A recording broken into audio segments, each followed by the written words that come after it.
Bom, pessoal, agora chegou a hora das estrelas da noite. Enquanto a gente faz algumas pequenas modificações técnicas aqui, eu vou explicar para vocês como é que vai funcionar. Cada equipe vai ter 4 minutos para fazer a apresentação e esses 4 minutos vão ser seguidos por 6 minutos de perguntas da banca de jurados. A gente vai fazer as apresentações em ordem alfabética e vamos começar com a equipe Atrium. Eu queria chamar já para vir aqui ao palco. E vai fazer a apresentação. Bom.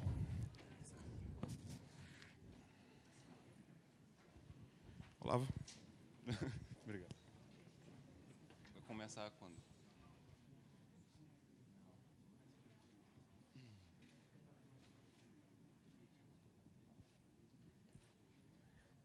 Primeiramente, boa noite a todos. Eu gostaria de dizer que é um prazer estar aqui podendo apresentar para vocês a solução que é o Atrium.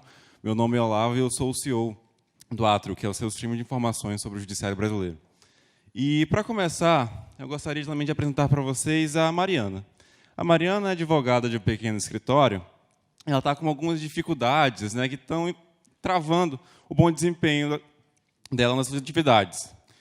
Como, por exemplo, saber quanto tempo uma causa poderia ficar parada no escritório e por quanto tempo ela teria que defendê-la. E isso impacta diretamente na precificação da causa. Quanto que ela pode cobrar do cliente para defender o cliente durante a tramitação do processo. E para conseguir responder isso, ela demora de 2 a 5 horas compilando informações que subsidiam a decisão dela. Mas a questão é que esse não é só o problema da Mariana. Esse é um problema de mais de 1 milhão de advogados no país que estão sofrendo com esse problema. Eles estão concentrados prioritariamente em escritórios de advocacia. Em 2014, eram 20 mil escritórios de advocacia no país. E a previsão é que esse número chegue até 102 mil agora, em 2018. E juntos, esses escritórios de advocacia vão movimentar cerca de 50 bilhões de reais anualmente. E eles só passam por todos esses problemas porque o nosso judiciário é pouco eficiente.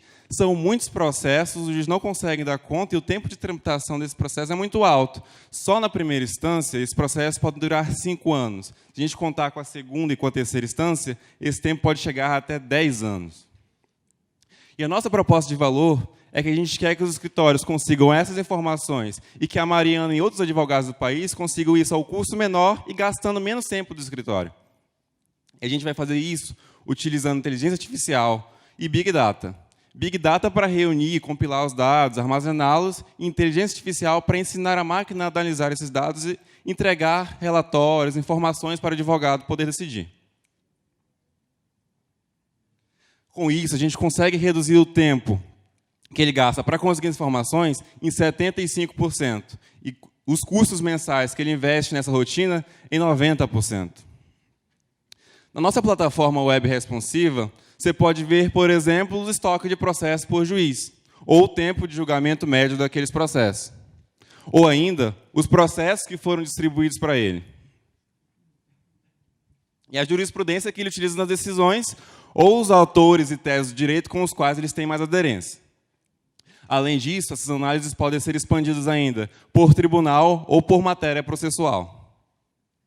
A gente vai vender software como serviço, cobrando um pacote mensal do escritório de acordo com o tamanho dele.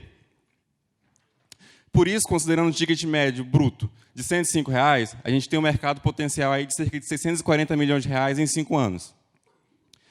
Comparado, por exemplo, ao Paralegal ou a inteligência jurídica, o Atrium consegue entregar os relatórios em um tempo menor, está sempre com uma aplicação web responsiva disponível de qualquer lugar, e o custo dele também é o menor custo dentre as outras opções. Para conseguir colocar esses produtos no mercado, a gente precisa de R$ 250 mil. E aí vão ser divididos entre desenvolvimento, marketing, atendimento ao cliente ou design. Caso a gente seja escolhido como ganhador da Hack Brasil, a gente vai priorizar desenvolvimento e infraestrutura. Baseado nessas projeções, a gente poderia atingir um break-even no 16º mês e um payback no 23º, acumulando aí uma TIR de 400% em 3 anos. Essa é a nossa equipe. Eu sou o Olavo, CEO, estudo gestão de políticas públicas na UNB, estou formando esse semestre, se Deus quiser. E já tive experiências aí, algumas ONGs que trabalham com acompanhamento do Executivo e do Legislativo e também numa consultoria estratégica de processo. O Marcos, que é nosso CTO, ele estuda ciência da computação na UNB e já tem experiência aí com programação e análise de dados. E o Luiz Felipe, que é nosso CCO, ele estuda arquitetura e urbanismo no UniceuB e já tem aí 5 anos de experiência em design gráfico como freelancer. Muito obrigado.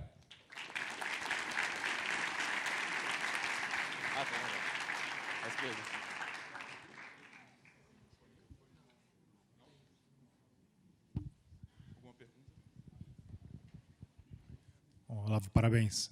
Queria saber o seguinte, vocês já fizeram algum teste de venda? Assim, já chegaram a fazer algum teste de piloto, ou ver quanto tempo demora uma venda num escritório, quanto eles estão dispostos a pagar de fato ou não? A gente fez testes do MVP junto com os escritórios. A plataforma vem sendo construída junto com vários deles. A gente monta, basicamente, a demonstração dos dados e apresenta para ele o resultado disso.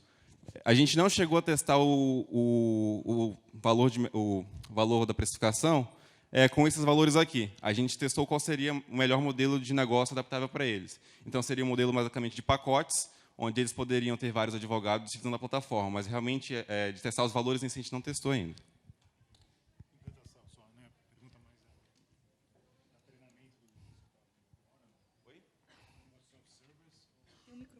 Tem um microfone. É algo que você acha que é self-service, assim, o escritório consegue usar sozinho ou vocês vão ter que treinar? A pergunta mais é sobre o ciclo de vendas. Você acha que esse é um negócio demorado ou não? Legal essa pergunta. A gente fez teste de duas maneiras. A gente fez um teste às cegas e um teste orientado. Isso com os advogados. O teste às cegas funciona como? A gente pega, manda para eles a plataforma, fala, tipo, acessa aí, o que você está vendo na tela. E ele dá os feedbacks para a gente de como é que ele está entendendo aqueles dados. E depois disso a gente faz um teste orientado. Então mostra assim, olha, esses dados representam isso, aquilo e tudo mais. Representam a jurisprudência, o tempo médio.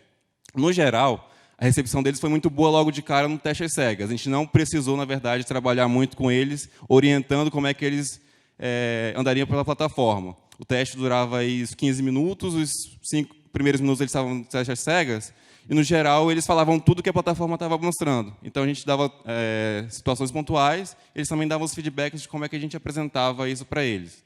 Mas a plataforma tem sido bem recebida por todos os escritórios que a gente testou. Oi. Alô. Oi, Olavo. Primeiro, parabéns aí pelo projeto, muito legal. E eu queria entender qual a tua ideia para explorar o AI nesse projeto. Eu pergunto pelo que é o seguinte, eu já vi algumas iniciativas semelhantes a essas, com a ideia de tentar fazer uma estimação, uma previsão de qual seria o arbítrio do juiz, dados os atributos do processo. E eu já vi isso, inclusive, aplicado a empresas de contencioso de massa, que assim são empresas que lidam com milhares de processos ao mesmo tempo. Então, eu não sei como está isso e como é que vocês pretendem encaixar AI nesse projeto de vocês. Legal, bacana essa pergunta. A gente encaixa, basicamente, 2 etapas.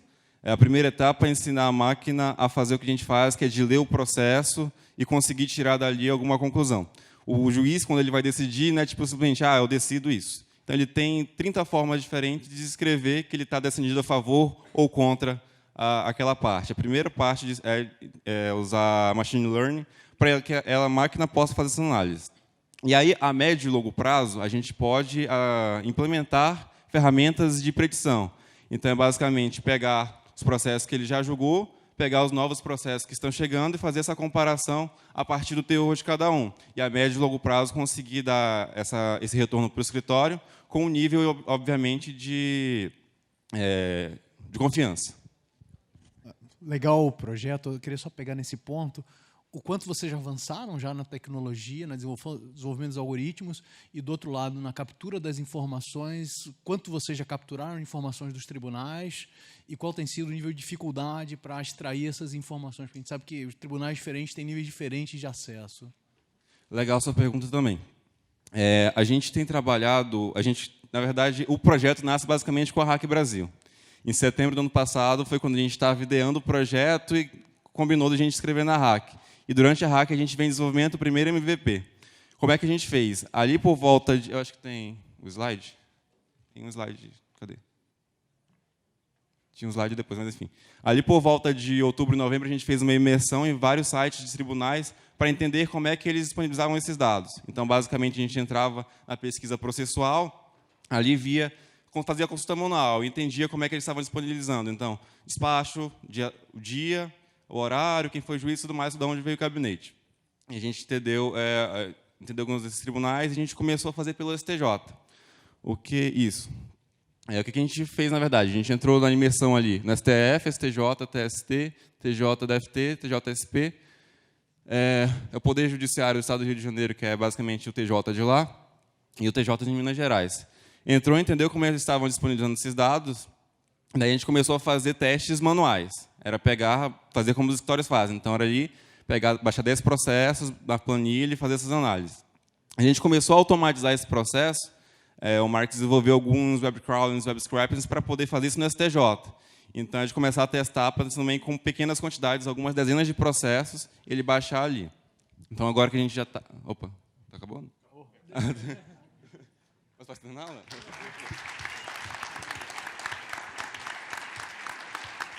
Bom, pessoal, se dando sequência, eu queria chamar agora o pessoal da Acromai.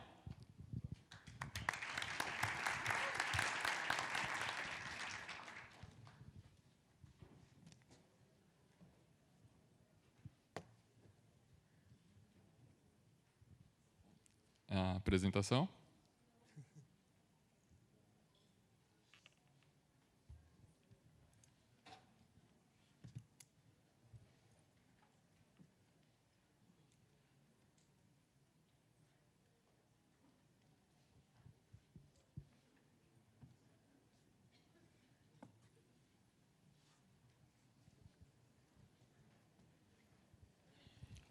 Boa noite, meu nome é Guilherme, eu sou o CEO da Acromai e é um prazer apresentar a Acromai hoje para vocês.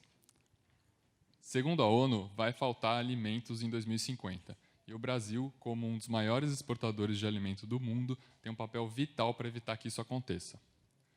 Porém, apesar do uso das tecnologias atuais, cada hectare produz apenas metade do que poderia produzir. E isso ocorre por causa da falta de informação de qualidade em campo para os produtores sobre pragas, doenças, deficiências nutricionais e maturação de frutos. E foi pensando nas dificuldades do produtor rural que surgiu a Acromai, para atacar esse problema da produtividade agrícola com diagnósticos precisos por meio da inteligência artificial. A primeira etapa da nossa solução é o uso de imagens, que podem ser tanto da Acromai quanto obtidas dos terceiros, e geralmente são de 3 tipos. Podem ser imagens aéreas, feitas por drones e satélites, podem ser imagens feitas pelo nosso aplicativo de celular ou pelo nosso sensor, que vai embarcado no trator que os produtores já utilizam. A segunda etapa é a realização do diagnóstico da Acromai usando o nosso algoritmo de inteligência artificial. E a terceira etapa é a entrega de um relatório com todos os problemas identificados e georreferenciados para que os agrônomos possam dar o tratamento adequado de acordo com cada problema. E como que a gente entrega valor para os produtores? A gente entrega valor com diagnósticos automatizados que analisam em tempo real cor, textura e forma das plantas, com uma precisão de metro quadrado, em vez da precisão que a agricultura de precisão de hoje utiliza como uma unidade básica, que é de 10 mil metros quadrados.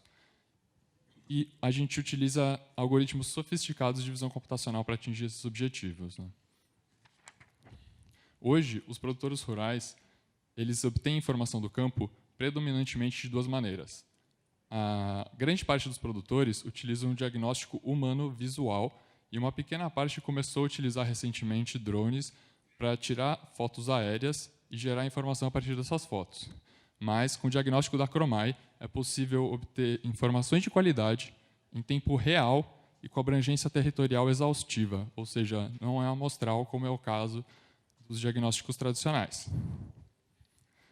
Para colocar nossa solução em campo, a gente adota um modelo B2B2C, ou seja, a gente vende e faz parcerias com empresas que já atuam na área agrícola para aproveitar a estrutura comercial delas e aí entregar, por fim, a tecnologia para os produtores. Hoje a gente trabalha com algumas culturas predominantemente. A gente trabalha com cana-de-açúcar em parceria com a Raizen, a gente trabalha com soja e milho em parceria com a Stoller, e a gente trabalha com citros em parceria com a Funde Citrus. A Cromai nasceu em fevereiro de 2017 e já nos primeiros meses a gente depositou nosso pedido de patente, conseguiu investimento anjo e em agosto a gente se inscreveu para a Hack Brasil. Em dezembro, por causa dos projetos que a gente fechou junto com a Raizen, com a Stoller e com a Funder Citrus, a gente atingiu o nosso break-even. E no primeiro trimestre desse ano, a gente faturou R$350 mil por causa do sucesso desses projetos. A nossa projeção para 2018 é faturar R$2 milhões e a nossa projeção para 5 anos é atingir 25% do mercado do Brasil e estar faturando anualmente R$310 milhões. Hoje a gente não necessita de investimento para atingir esse plano traçado que eu acabei de comentar, mas para dobrar a velocidade de execução desse plano, a gente usaria um investimento de R$4 milhões ao longo de 2 anos. Investiria predominantemente em P&D. Caso a gente ganhe o prêmio do Hack Brasil, a gente investiria isso em uma pesquisa em conjunto com a USP para aumentar o banco de imagens de pragas que a gente utiliza hoje e investiria em equipamentos com alto poder computacional. Bom, para alcançar esse sonho, a gente tem o time de 4 fundadores e mais 5 engenheiros e programadores que a gente contratou por causa do sucesso desses projetos. E é isso. Muito obrigado. Eu gostaria de convidar Marcos e o Diogo para se juntarem ao palco e responder as perguntas. Guilherme, antes de mais nada, parabéns, projeto muito inspirador. Queria que você pudesse comentar um pouquinho sobre a visão de vocês para a obtenção de dados de diversas fontes. A gente sabe que no campo a conectividade nem sempre é como na cidade, então se vocês pudessem falar um pouquinho da visão disso para vocês nos próximos anos. Legal. Obrigado pela pergunta, é muito importante esclarecer. Desde o começo, a gente priorizou a flexibilidade de atuação.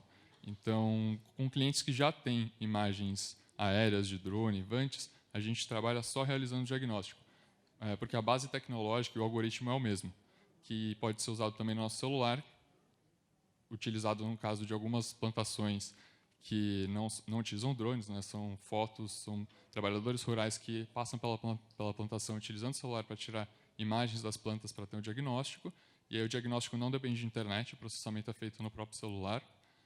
E tem plantações com uma extensão muito maior, então aí já vai mais para de 5 a 10 mil hectares, que utilizam máquinas grandes, e aí o diagnóstico fica mais automatizado, em tempo real, e mais viável, utilizando nosso sensor já embarcado nessas máquinas que eles usam. Você acha que o seu diferencial é mais em hardware ou software? Essa é a primeira pergunta. E aí a segunda pergunta, se você acha que tem outras tecnologias que podem substituir facilmente o que vocês estão montando. Certo. Bom, obrigado pelas perguntas. Em relação à primeira pergunta, com certeza o nosso diferencial é software. O hardware é apenas um veículo para a aplicação do software em campo. Então, o nosso hardware acaba sendo bem simples e barato, inclusive, para que a gente possa ter a utilização do nosso software por mais produtores possível, né? E a segunda pergunta é se tem alguma tecnologia que possa substituir a gente. Bom, hoje no mercado agro tem algumas empresas que trabalham com inteligência artificial e algumas empresas que trabalham com visão computacional, mas nenhuma delas atua com os mesmos objetivos que a gente, então elas não desenvolveram tecnologias parecidas com a gente. Claro que sempre pode surgir algum competidor, mas no momento a gente está no mercado um pouco solitário. Sobre competição, você falou que tem essas de visão, elas são bem estabelecidas? E você entende que elas estão acomodadas, elas não vão Não se são mover? startups, mas os objetivos delas são diferentes. São, por exemplo, máquinas para analisar e fazer seleção de mudas em locais distantes da plantação. Então, a tecnologia acaba sendo um pouco diferente, né? Um ambiente controlado. Você vai meio que fazer uma disruptura dela, então. Isso. Guilherme, uma pergunta. Parabéns pela apresentação. A pergunta é, você comentou dos clientes, você comentou da culturas. O que vocês estão predominantemente focados? Em ampliar as culturas ou efetivamente buscar os clientes e aí procurar adaptar a solução de vocês para as culturas que esses clientes são relevantes para eles? E a segunda pergunta é a seguinte, o quanto custa para você a mais ter uma nova cultura dentro da solução? Obrigado pelas perguntas. Bom, em relação à primeira pergunta, o nosso foco inicial, e a gente sempre, desde o começo, achou importante começar com foco, foi nessas maiores culturas e que têm mais dificuldade de obter informação. Então, soja, milho, cana e o citrus acabou se juntando a eles também por uma visão estratégica nossa. Então, a gente pretende continuar, né, com essas culturas no início, solidificar a nossa tecnologia, expandir com clientes nessas culturas, e aí, quando a gente tiver uma tecnologia mais robusta, mais testada, já com uma presença maior em campo dentro dessas culturas, aí sim expandir para outras, visto que não é caro expandir para outras culturas, né? A base da tecnologia é a mesma, a forma de aplicação é a mesma também, é só um foco mesmo na parte comercial, estratégica. Obrigado.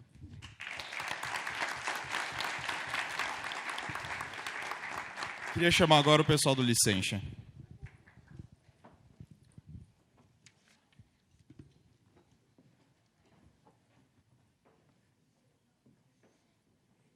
Vamos lá? Boa noite, pessoal. Sou Leonardo Santiago. Estou aqui para compartilhar uma solução que pode transformar o licenciamento ambiental no Brasil. Bom, qualquer um de vocês que for investir em um empreendimento de grande porte que gera impacto ambiental no Brasil, de um posto de gasolina a uma hidrelétrica, você vai precisar pedir uma licença ambiental para funcionar. Um empreendimento de grande porte, por exemplo, pode demorar até 6 anos para obter uma licença, gastar mais de 3 milhões de reais com isso, gerar estudos aí com 5.000 páginas, que muitas vezes são até descartáveis. Agora, imagina todas as empresas que precisam de passar por isso com recorrência no Brasil. É claro que isso é uma barreira forte para o investimento, isso reduz a competitividade do Brasil, e, no fim, talvez isso pode não garantir o desenvolvimento sustentável, né, que é o objetivo de um estudo de impacto ambiental. Bom, então, por isso que nossa proposta de valor é fazer um licenciamento ambiental que vai direto ao ponto, com muito mais eficiência, muito mais transparência e qualidade. E como é que isso funciona, né? Isso aqui é um estudo de impacto ambiental só, para um projeto. É muita informação, riquíssima, né, muitas vezes, e que é usada em um processo uma vez e muitas vezes perdida, esquecida, está lá presa nessa pilha de documento. Então, o que o Licentia faz com o Watson, através de um algoritmo de inteligência artificial treinado por nós, é transformar essa pilha de papel offline em um banco de dados estruturado, geográfico e online, que nossos usuários vão poder ter um acesso muito rápido, muito facilitado à informação, que já vai estar pronta, né? E também na plataforma fazer a gestão dessas licenças e, no fim, disponibilizar isso tudo que foi produzido online para análise dos órgãos ambientais. Aqui a gente mostra em 10 segundos o que se normalmente gasta 2 meses consultando um órgão ambiental pelas vias tradicionais, né? Então, o Licentia dá um poder fenomenal de velocidade, de acesso à informação, que hoje não se tem por aí.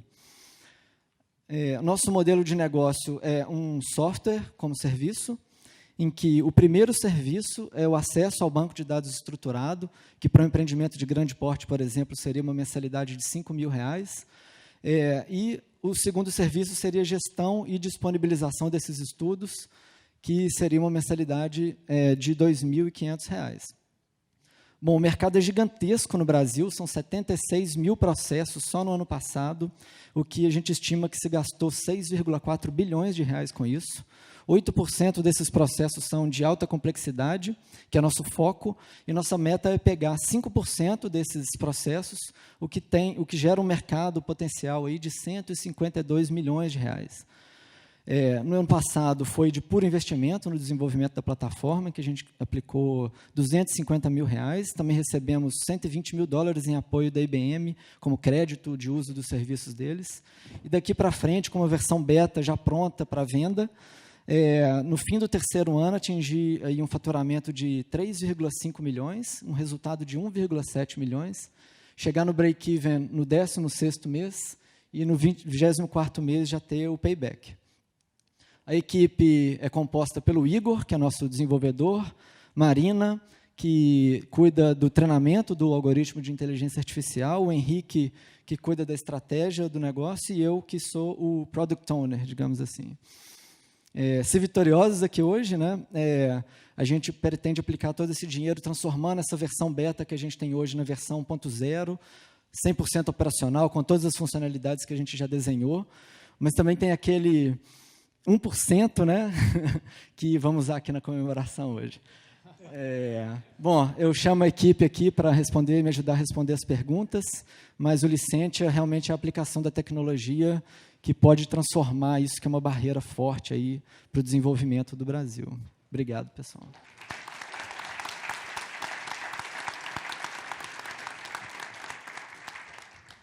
Parabéns para vocês também, muito legal. A primeira pergunta é sobre qual que é a estratégia de vocês de venda, assim? Como é que vocês querem escalar esse negócio ao longo do tempo? Você quer? Não, a gente já... É uma venda muito difícil porque é B2B, né? Então, a gente precisa ter um processo de aproximação desses clientes, né? Mais cuidadoso, não é um self-service, como você tinha perguntado. Então, a gente precisa, eu não comentei, mas o Licentia é um spin-off da Way Carbon, que é uma empresa que já tem uma história e tem os mesmos tipos de clientes que a gente pretende atacar. Então, é muito fácil para a gente já chegar nessa rede, já com uma solução que a gente tem certeza que resolve uma dor muito frequente e recorrente deles, né? Então, é uma venda de alto nível, B2B, né? Leonardo, eu tenho mais uma pergunta. De novo, parabéns. Hoje só tem projeto legal. Obrigado. Né? Eu vejo duas possibilidades legais de exploração disso.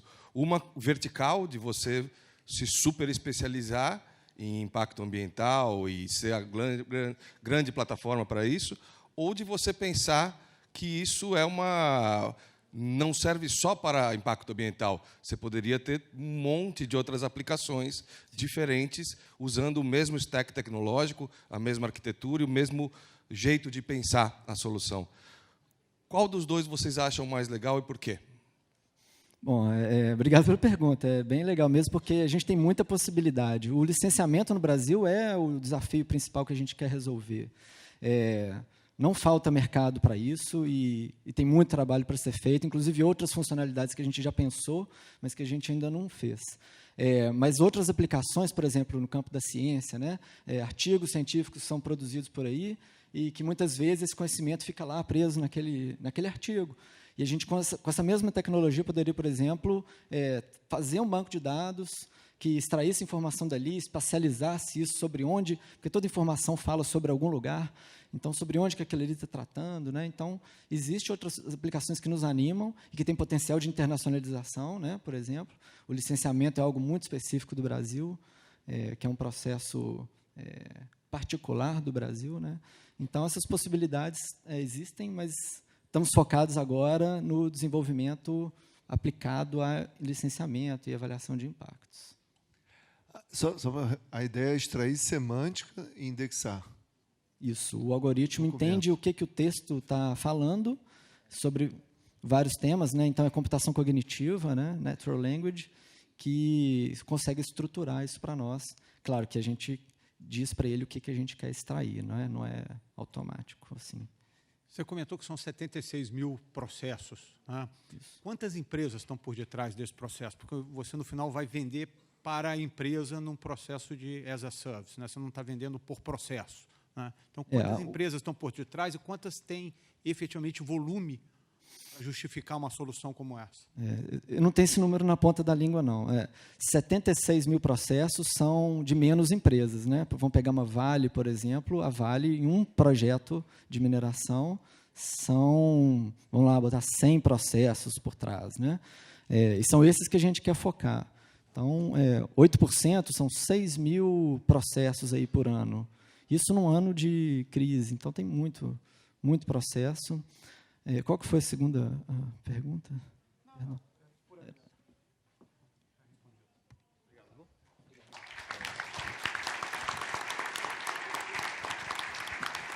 Nossa penúltima apresentação, gostaria de chamar o pessoal do Millennium Bus.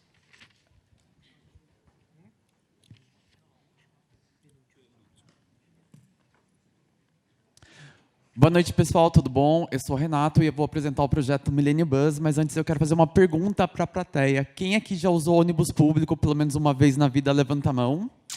Bom, esse é o 52 milhões de brasileiros usam todos os dias. E ônibus cheio é o principal índice de reclamações. Há um ano, eu e a minha equipe, a gente vem estudando a questão da mobilidade urbana no Brasil e a gente conseguiu identificar 4 problemas centrais.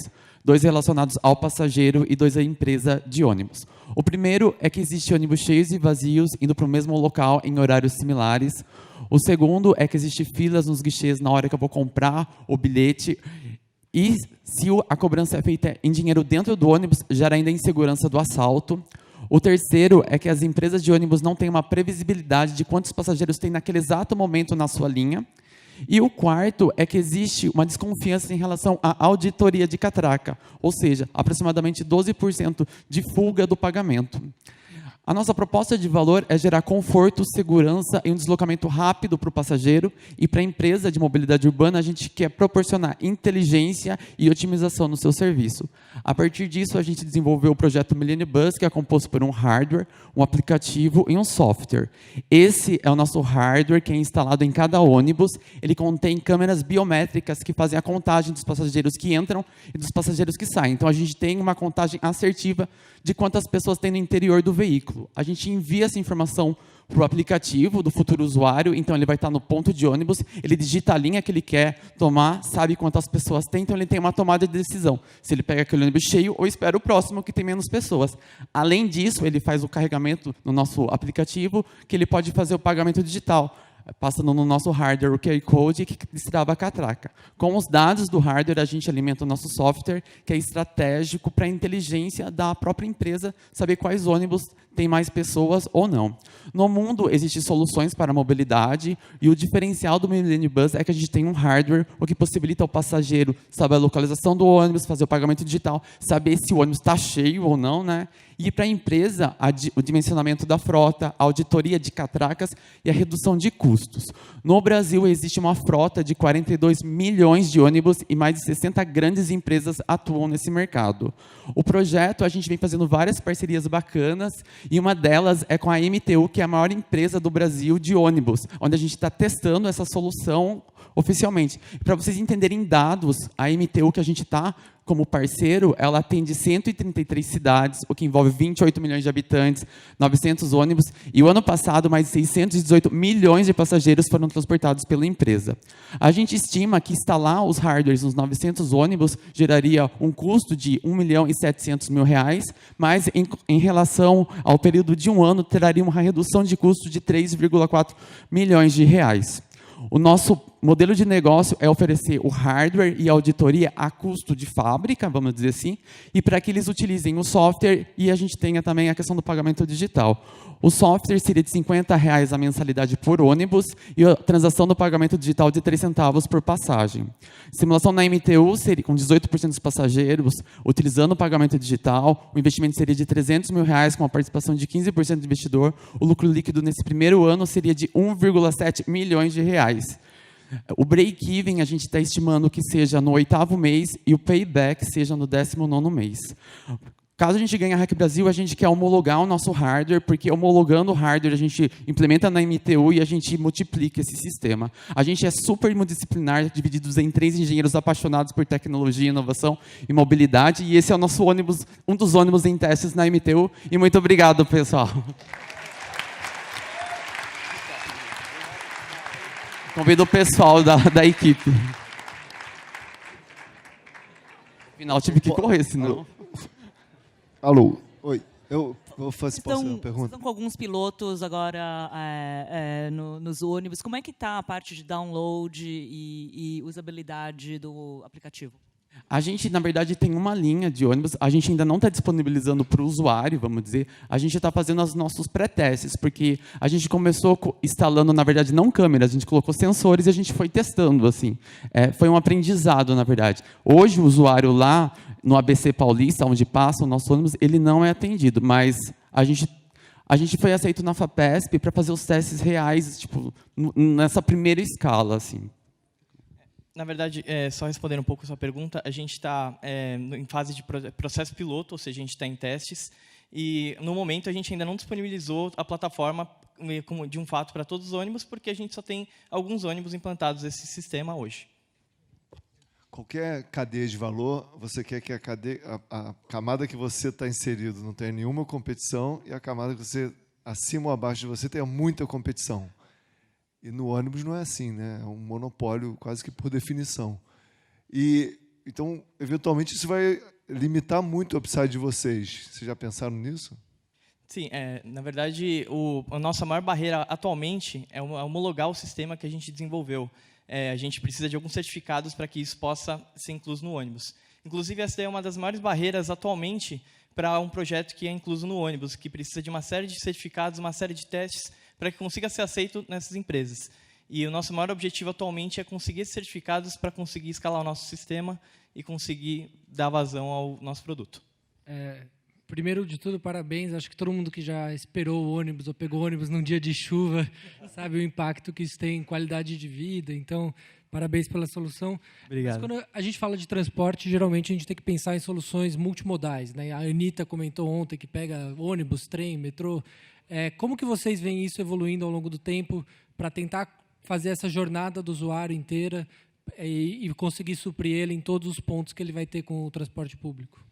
Muito boa essa pergunta. Na verdade, se você parar para pensar, o nosso sistema que roda no ônibus ele pode ser aplicado em diversos lugares, como, por exemplo, metrôs e terminais de ônibus e metrôs também. Por exemplo, a gente poderia analisar a quantidade de pessoas presentes no terminal também, para conseguir prever a quantidade de ônibus que vai atender aquela quantidade de pessoas no terminal. E o pagamento digital, a gente desenvolveu uma plataforma que emite um bilhete único que pode ser utilizado em qualquer outra plataforma de pagamento, como, por exemplo, metrôs, como, por exemplo, ônibus. Então, a gente, sim, já pensou em integrações desses sistemas como um todo, e a gente também tem a aplicação de visualização de câmera para análise de pessoas que estão ali em tempo real, e isso pode ser aplicado em diversas outras aplicações. Só complementando, o setor de mobilidade urbana ele é muito fechado, assim, ele está pouco visando essa questão da inovação. A gente sente isso nos congressos que a gente apresenta. Então, por exemplo, a gente mostrando uma tecnologia inovadora, tipo, chama atenção, por exemplo, a gente está em ônibus, mas chama atenção, por exemplo, o pessoal do metrô, pessoal de outras áreas, de outras cidades. Então, eles estão espertos nesses sentidos, porque o número de usuários que usam o transporte público está caindo por conta do Uber, dos concorrentes. Então, se eles terem essa integração, eles realmente vão conseguir gerar valor para toda essa rede, porque, poxa, mesmo quem não usa ônibus vai ser prejudicado, porque vai estar um congestionamento gigante, cada um no seu carro. Então, é importantíssimo a gente ter essa integração. E a gente acha que a gente pode construir um pouquinho, pelo menos, para seguir essa história, vamos dizer. O setor de transporte público é um setor notoriamente difícil para entrar. Vocês estão já começando com o MTU. Vocês já conseguiram medir com outros possíveis usuários a propensão à aquisição desse sistema? Sim, a gente participou semana retrasada do Congresso Internacional de Mobilidade Urbana, inclusive estava o presidente da OITP, que é a Associação Internacional de Mobilidade Urbana, ele era de Bruxelas. E assim, é bacana que quando a gente apresenta o projeto para os players do mercado de mobilidade urbana, eles já vêm tipo já querendo comprar e a gente fala, a gente não tem ainda homologação, sabe? Tipo, é umas coisas assim bizarras, porque eles veem. A questão da auditoria de catraca foi a coisa que mais chamou a atenção para a gente, porque é uma coisa bizarra. Poxa, é uma dificuldade que eles têm. Então, a gente sente que é um mercado não só no Brasil. A gente apresentou na Suíça esse projeto e ele foi vencedor.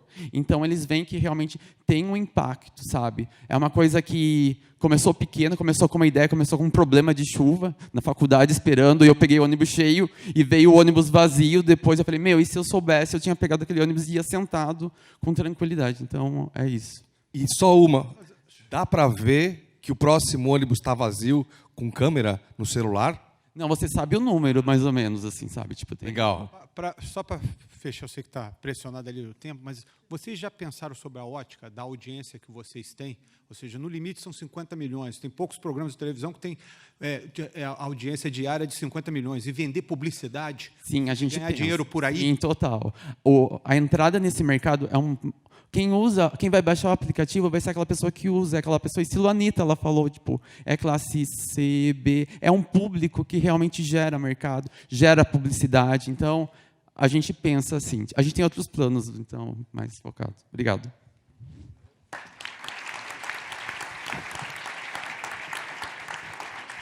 E agora, para encerrar, last but not least, queria chamar o Daniel Tijopor.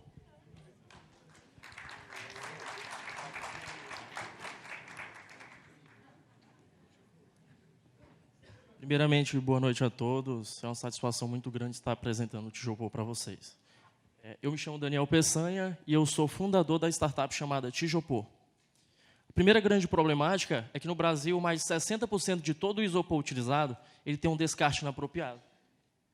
Isso representa anualmente mais de 36 estádios de futebol completo com isopor. E o isopor no meio ambiente demora mais de 150 anos para começar a se deteriorar. A segunda grande problemática é que o tijolo tradicional cerâmico utilizado na construção civil, ele precisa anualmente, em média, de 2.500 km² de madeira, o que representa em dimensões uma área superior à cidade de São Paulo. Posteriormente, ele passa por um processo de queima que, por consequência, emite grande quantidade de gases poluentes para a atmosfera.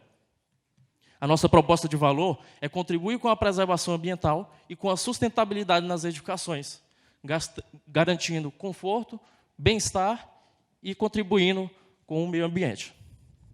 A solução para esse problemática é o tijopor, porque o tijopor é um material da construção civil inovador e sustentável, que passa por um processo de fabricação simples, tem como matéria-prima isopor de reuso, gesso, aditivos e água, resultando em um material inovador e sustentável. Nas nossas vantagens competitivas, quando comparado com o tijolo tradicional e a parede de drywall, o tijopor custa apenas R$ 25,00 por metro quadrado, o tijolo tradicional R$ 24,00 e a parede de drywall R$ 90,00, mais de 3 vezes quando comparado com o tijopor. O tijopor ele é um produto ecológico porque ele passa por um processo de fabricação simplificado, onde não ocorre a queima, e reutiliza do meio ambiente aquele isopor para compor a sua mistura como agregado. Quanto à massa, o tijopor possui apenas 70 quilos, enquanto o tijolo tradicional mais de 180, que representa quase 3 vezes quando comparado com o tijopor. Essa redução na massa acarreta no final da edificação uma redução de até 30% no custo final da obra, onde reduzirá a FCK de concreto, quantidade de aço utilizado e determinando o tipo de fundação utilizado na sua edificação. O tijopor ele pode ser utilizado em qualquer tipo de edificação e em todo lugar do Brasil. Nas regiões mais quentes, ele atua como um perfeito isolante térmico. E nas regiões mais frias, ele mantém o conforto térmico no interior das edificações. Isso acarreta uma redução de até 11% no gasto de energia dessas edificações. O tijopor, com a inserção do isopor no gesso, faz com que o tijopor seja um perfeito isolante acústico, mantendo a qualidade sonora no interior dos ambientes. O tijopor possui um ciclo sustentável que, no final da vida útil de todas as edificações que utilizam dele, cerca de 80% de todo o isopor e gesso utilizado retorna para o mercado.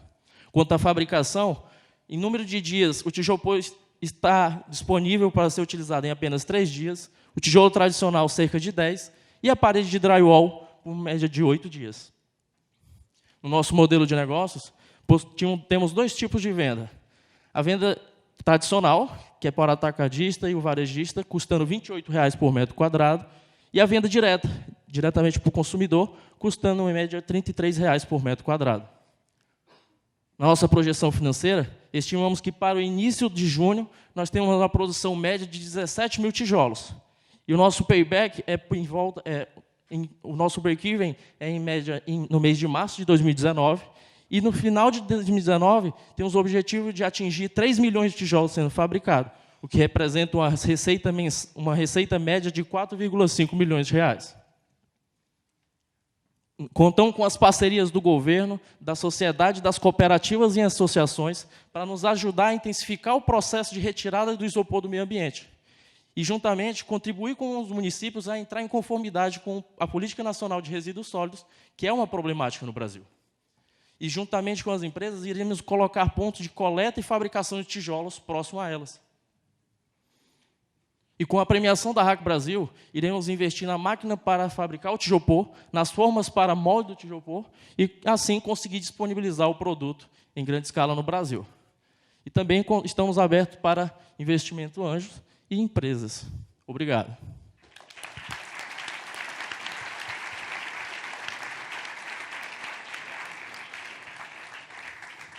Parabéns. Como é que está a escala na matéria-prima? Como é que você vai conseguir ser quanto grande? Pronto, assim. Atualmente, é cerca de 3 milhões e 600 quilos, isso de volume. Só que o isopor é muito leve. Então, quanto à massa, ele é, em média, 360 milhões de litros. Essa produção, anualmente, ela dá para fabricar, em média, 900 milhões de tijolos. Só que a gente atua, como vou mostrar no slide. Não está voltando. Mas estimamos que, para o próximo ano, no final do próximo ano, nós atinjamos a quantidade de 3 milhões de tijolos.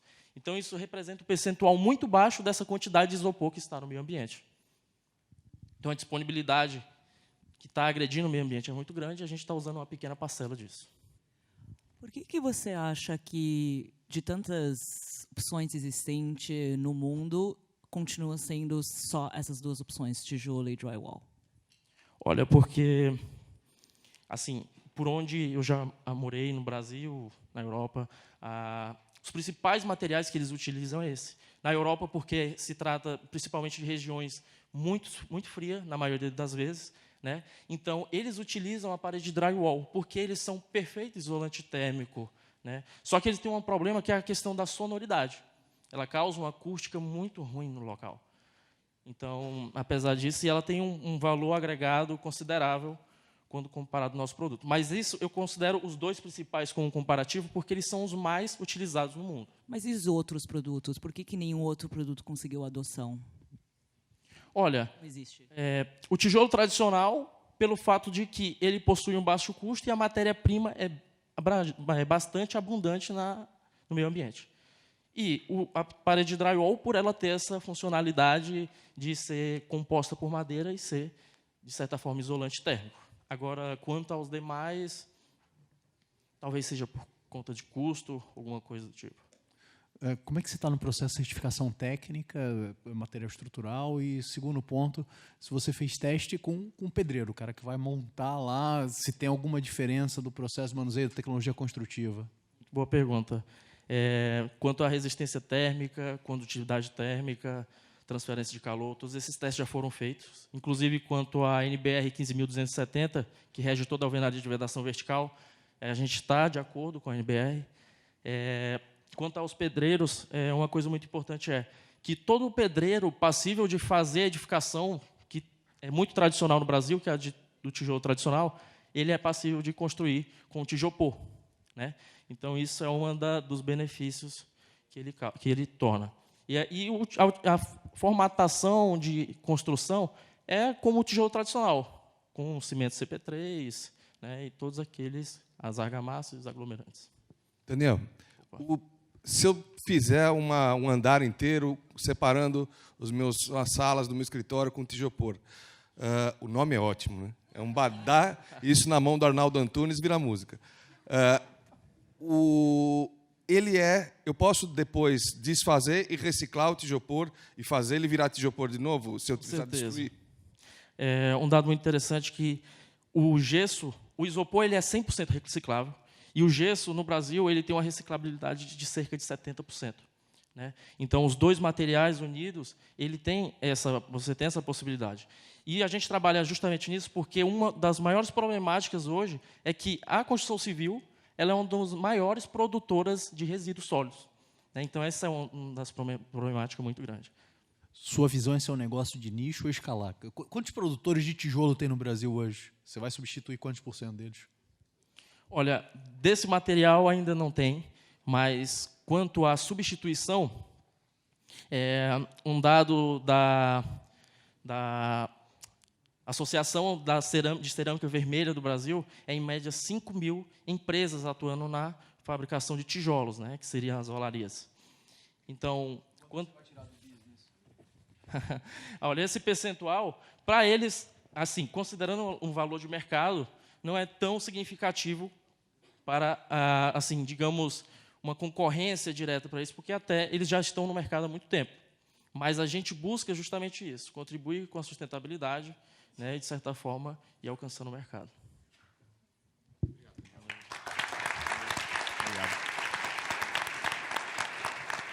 Bom, acho que depois dessas apresentações, vocês estão com problema. Não sei se já acabaram de fazer as avaliações, mas eu queria pedir que fechassem e entregassem para alguém do time. O Pedro pode recolher. Eu queria também fazer um anúncio que além da competição, a gente também quer transferir um pouco do conhecimento do que a gente está aprendendo, vendo todos esses projetos super interessantes pelo Brasil. O Gabriel Benarros, muitos de vocês aqui devem conhecer, não sei se ele está aqui dentro. Levanta a mão, está ali atrás.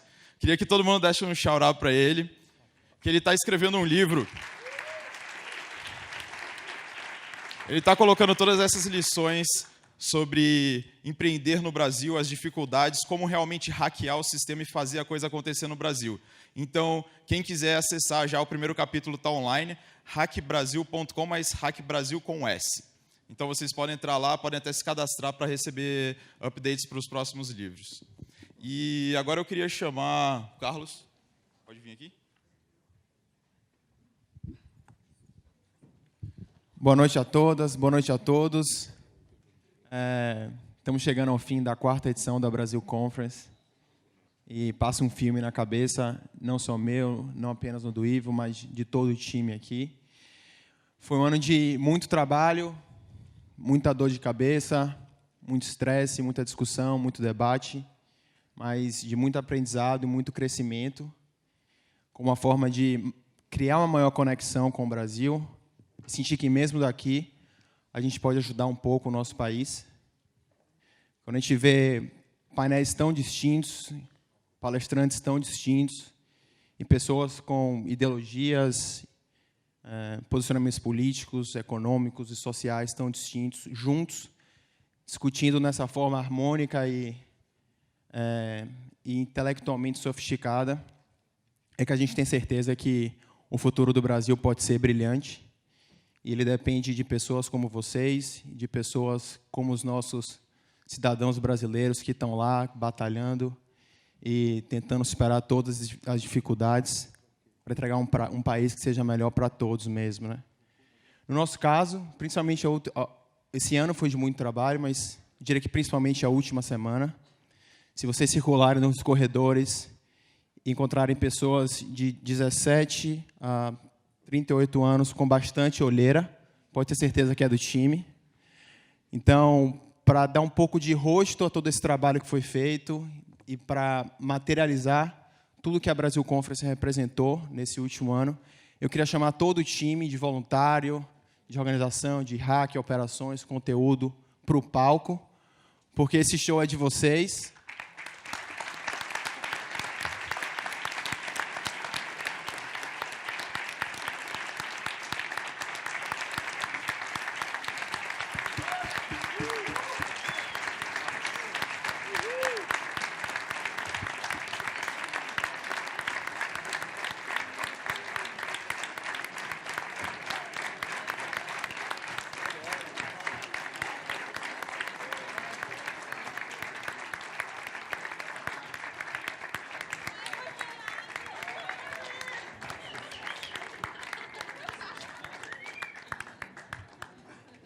Eu acho que agora vocês podem imaginar que organizar as reuniões gerais já foi uma forma de preparar para a Brasil Conference. Mas deixa eu ter a visão aqui também. Na verdade, aqui é uma grande família e a gente agradece muito a todos vocês, palestrantes, sponsors, todas as pessoas que vieram, os candidatos, jurados, pessoal que está aí atrás trabalhando duro.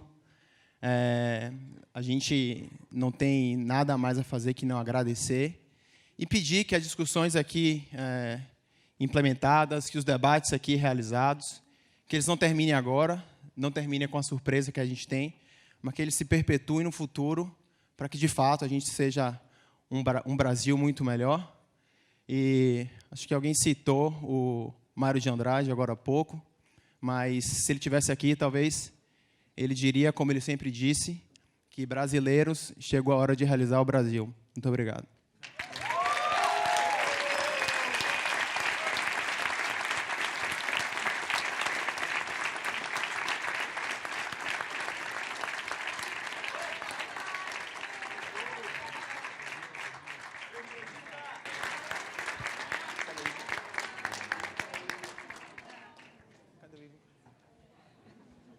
Ivo, estão te procurando aqui no palco. Agora chegou a hora de saber quem Espera do lado, se puderem. Antes de anunciar o prêmio do vencedor da Hack Brasil, a gente vai só para mais uma pequena surpresa de um dos nossos parceiros. Eu queria chamar aqui o Aluir, CEO da 78.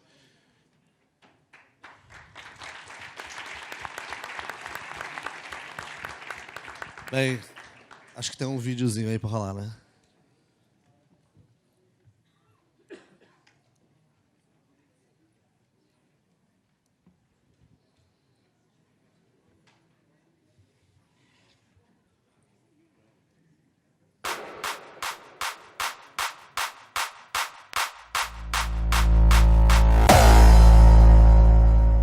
Existem cerca de 10 sextilhões de estrelas no universo.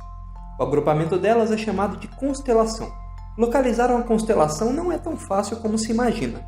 É necessário que se tenha as coordenadas exatas. Por exemplo, a constelação de Unicórnio, localizada no hemisfério sul. Devido à sua composição de estrelas de brilho fraco, é difícil de ser encontrada. Para se ter sucesso, deve ser procurada entre as latitudes 78 norte e 78 sul.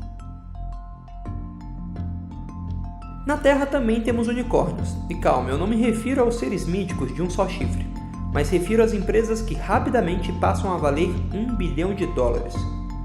São mais de 180 startups no mundo inteiro, criando oportunidades para diversos setores do mercado.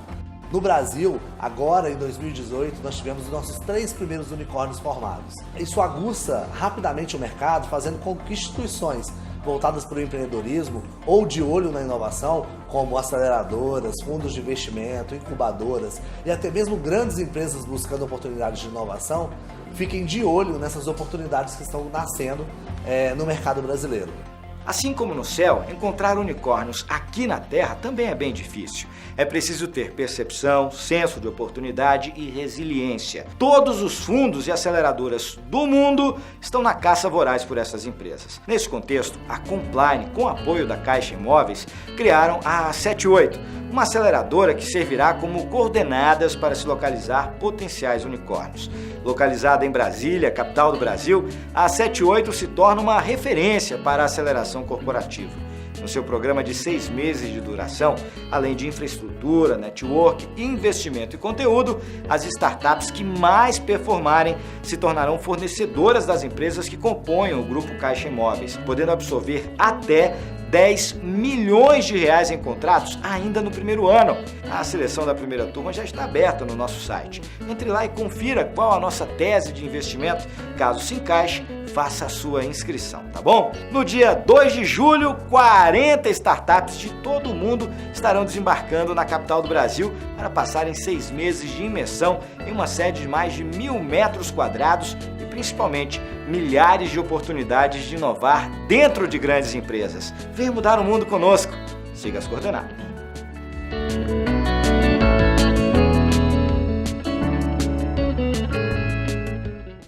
Bem, boa noite, pessoal. Meu nome é Luiz, sou CEO da 78. Queria agradecer a organização pela oportunidade de estar aqui lançando esse projeto que a gente está pensando há um bom tempo já aqui no palco.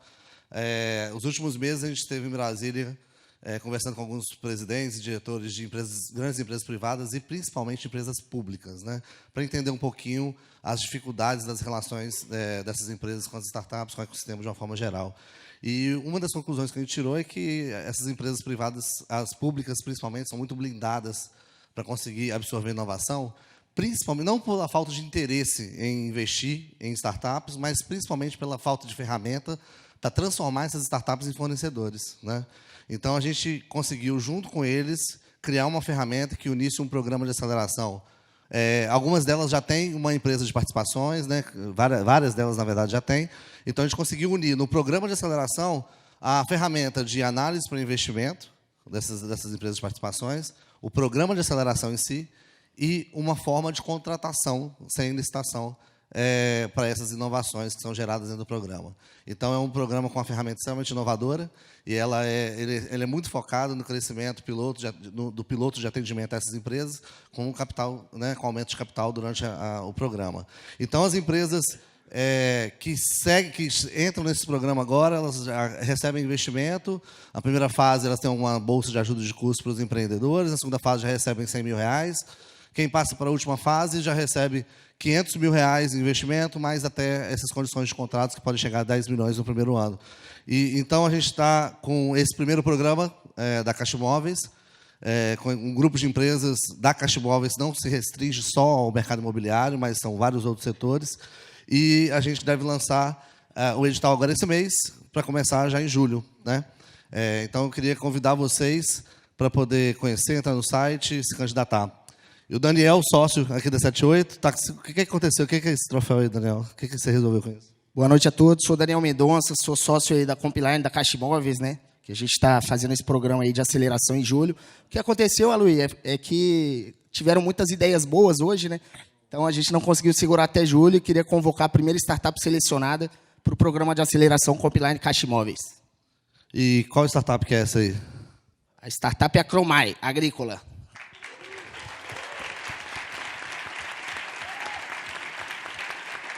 Parabéns.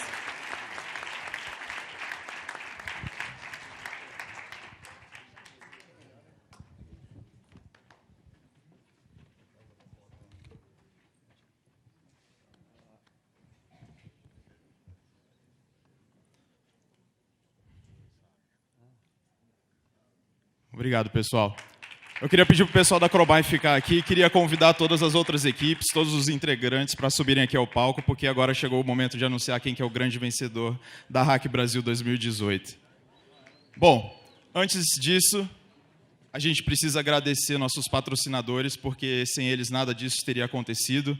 Esse ano a gente contou com o apoio da Accenture, da Ernst Young, B2W, Fredo Advogados, Monax, Shift Capital, Vtex, Canary e Griauli. Bom, eu acho que foi um pouco difícil essa decisão, mas a gente queria anunciar aqui o vencedor da Hack Brasil 2018, Millennium Bus.